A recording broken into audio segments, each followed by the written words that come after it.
Mesdames, Mesdemoiselles et Messieurs, bonjour et bienvenue sur Contact Pro Live. C'est toujours avec plaisir que nous sommes là pour vous présenter un nouveau numéro.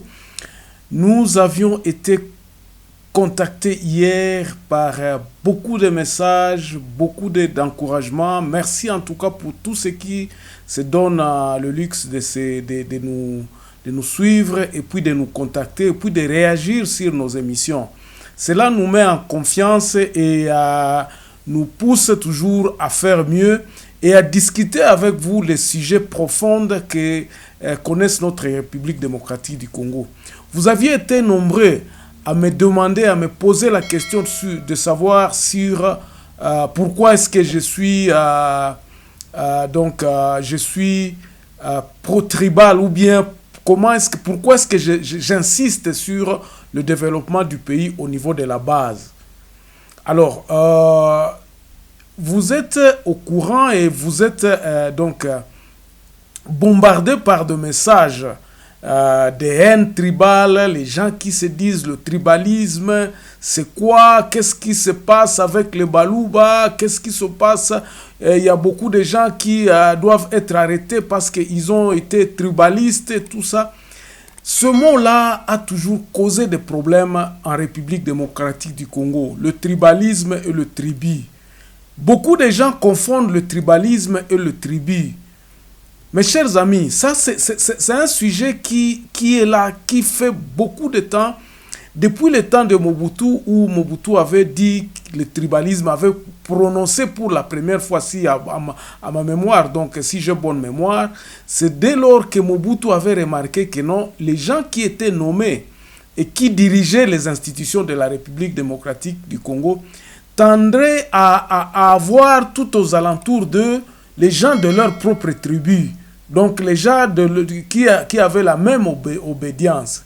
Alors, qu'est-ce qui se passe de ce tribalisme? Vous êtes sans ignorer que la semaine passée, il y a une dame qui est passée sur une émission à Kinshasa avec Madame Kim Kimutu, que nous apprécions beaucoup.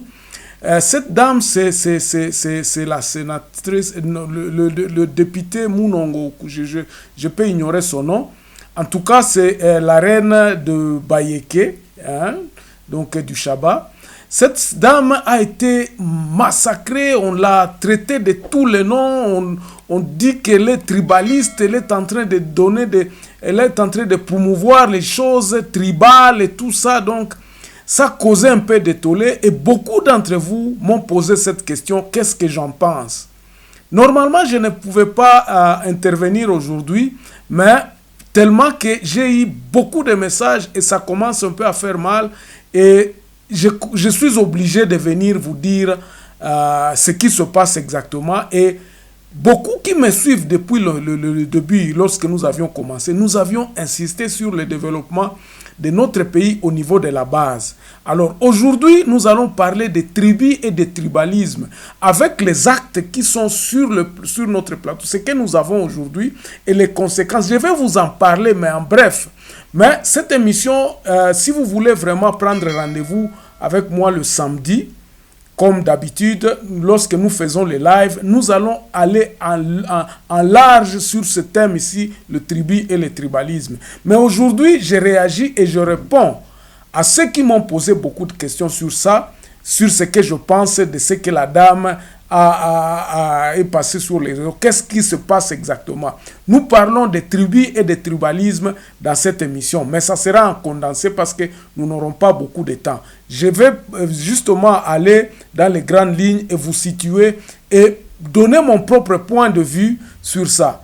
Alors, avant d'aller un peu plus loin, comme d'habitude, nous allons prendre les grands titres à la une des journaux qui paraissent ce matin sur Internet. Et puis, nous revenons tout de suite après pour le développement de notre sujet, les tribus et le tribalisme. Voici les grands titres à la une des journaux qui paraissent ce matin sur Internet. Nous commençons par élection-net.com. Nord Kivu, un chargé des renseignements des ADF arrêté à Beni.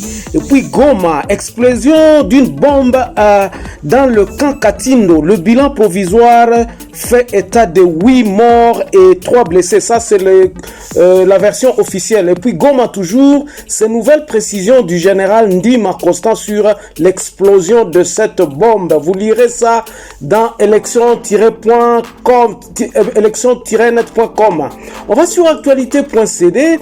La maison de Papa Wemba, rachetée par le gouvernement, et puis Denis Nyakeru Tshisekedi a pris part à la réunion des leadership du PAM en Afrique australe tenue à Kinshasa. Congo profond. Canal Plus Group en RDC, élan d'une société néocolonialiste et peu enclin de développement communautaire. Conseil urbain de la jeunesse Kasumbalesa, Jean-Luc Kayamba place son mandat sous le signe de cohabitation pacifique intercommunautaire et vivre ensemble. On va sur 7 sur 7. Mbosso rappelle à l'ordre le député. Chaque Congolais est libre de s'établir là où il veut. Pas de dérapage ni des excès de zèle. Et puis RDC va bientôt acquérir 7 avions de nouvelle génération pour renforcer le trafic domestique et lancer les vols internationaux. Ça, c'est le ministre des Transports qui en parle. On termine par Radio Okapi. De RDC, la détention de François Beya est illégale et irrégulière des Non-Human Rescue. Plaidoyer pour la protection de biodiversité en RDC. Merci, on se revoit prochainement dans un nouveau numéro. Au revoir. Voilà, l'actualité, comme vous l'avez suivi, donc elle est prédominée par cette situation qui se trouve à Kinshasa où il y a manque de carburant et tout ça. Nous ne sommes pas là. Aujourd'hui, nous allons parler des tribus et des tribalismes. Mais avant d'y arriver, je vais d'abord m'insurger sur les hommes de presse qui continuent à matraquer, à condamner la dame qui est passée, qui a parlé de Balouba et tout ça. Bandeko. Bot permettre ngai pena loba mwana lingala lelope parce que na koloba na lingala na français parce que c'est trop fort cette histoire ici. Je commence d'abord par l'article 10 de notre constitution. L'article 10 de cette constitution ici, elle est bien claire. Qui est congolais et qui ne l'est pas? Le congolais, c'est celui qui est l'homme qui appartient à un tribu ayant ces terres. Et ces terres se sont retrouvées dans l'espace qu'on a appelé la République démocratique du Congo. Donc, si nous comprenons bien déjà l'article 10, le Congolais, c'est celui-là qui appartient à un tribu, les tribus ayant ces terres sur l'espace qu'on a nommé la République démocratique du Congo. Arrêtons-nous là-bas d'abord. La question maintenant de savoir, est-ce que nous respectons cette histoire-là? Avons-nous valorisé cette histoire-là de dire qui est Congolais et qui ne l'est pas? Avons-nous identifié le Congolais? C'est ça la question de base. C'est par là que nous pouvons commencer à discuter. Et dès que nous savons qui est Congolais et qui ne l'est pas, à ce moment-là, nous pouvons aller un peu plus loin.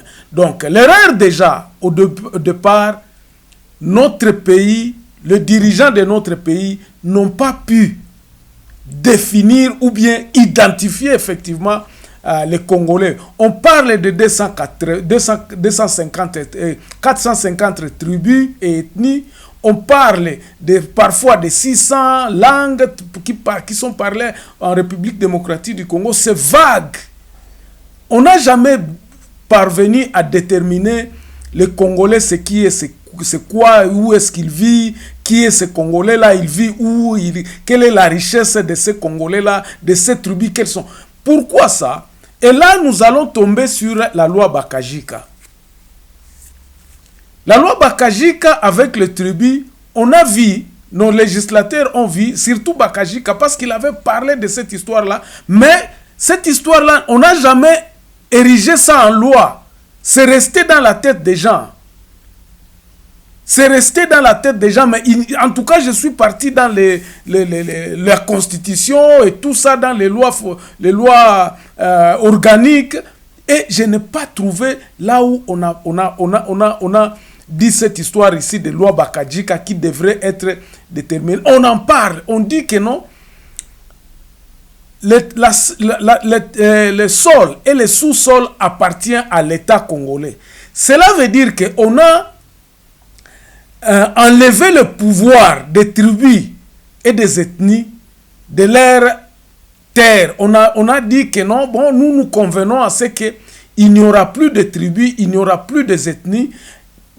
Disons, les tribus et les ethnies ne posséderont plus leurs terres. Toutes ces terres-là appartiennent à l'État. Donc, on a centralisé le pouvoir, on a arraché le pouvoir de gérer les terres aux tribus et aux ethnies.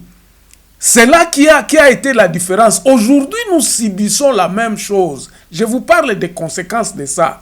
Les conséquences de ça, c'est que l'homme congolais, aujourd'hui, où qu'il soit, il n'est plus à mesure de gérer ses terres. Il ne contrôle ni rien. Donc, les chefs coutumiers sont diminués à des histoires protocolaires. Ils ne savent pas, ils ne peuvent pas contrôler ceux qui sont sur leur sol. Ils ne peuvent pas. Donc, le pouvoir les a été arrachés. Babotola bango bokonzina pouvoir ya contrôler ba mabele na babiloko nyonso tu ya babiloko na bango biloko wana nyonso ezonga epai ya l'État. Donc comme c'était les colonisateurs, comme c'était eux qui avaient le pouvoir, on a dit vous les chefs coutumiers, on les a même diabolisés. Mais à un certain moment de notre histoire, rappelez-vous que Mobutu a commencé à sillonner toute la République en étant, et on les nommait chefs coutumiers ou bien les chefs, tout ça, parce que Mobutu voulait vraiment asseoir ce pouvoir-là en dominant effectivement sur les coutumes, les chefs coutumiers, donc en arrachant le pouvoir coutumier, même le pouvoir coutumier, en les arrachant à leurs propriétaires. Et donc, l'État contrôle au jour d'aujourd'hui, l'État est propriétaire de tout. Vous ne pouvez pas dire que non, c'est chez moi, c'est ici, non. Mais pratiquement, allons-y. Pratiquement, voyons ce qui se passe exactement. Ce qui se passe, c'est que les gens qui se disent que non, la terre et le sous-sol appartiennent à l'État, l'État prend les ressources minéraux, il gère ça, et puis il devrait redistribuer en construisant, en mettant, en gérant maintenant les territoires qu'occupait tout le peuple congolais. En disant que nous tous, nous sommes des Congolais, il n'y aura plus de tribus, il n'y aura plus... Pendant ce temps-là, on ne peut pas s'arracher à nos tribus, à nos us et à nos coutumes. C'est pour cela que vous allez voir, vous allez entendre que cette dame-là parlait de... que les yékés qui ne mangent pas les chiens, qui ne mangent pas les poissons, et qu'ils recevaient les gens qui quittaient ailleurs et qui mangeaient. Ça c'est question de morale. Alors, quand nous parlons des tribus, c'est quoi? Ce sont le peuple congolais qui se reconnaissent dans les tribus. Et ça continue, ça perpétue parce que ça ne peut pas disparaître. Les tribus ne peuvent pas disparaître. C'est pour cela que vous allez voir, même à Kinshasa, il y a des mouvements tribaux, il y a des groupements, les gens se regroupent dans les tribus, les Banamongo, les Kianda, tout ça. Les gens ils se regroupent dans ces tribus-là parce qu'ils ont vu quoi? C'est la conséquence justement de la gestion du pays. Le pays, les dirigeants n'ont pas pu gérer cette histoire-là en faisant disparaître les tribus et les tribus. C'est ainsi que lorsque le dirigeant arrivait au pouvoir, ils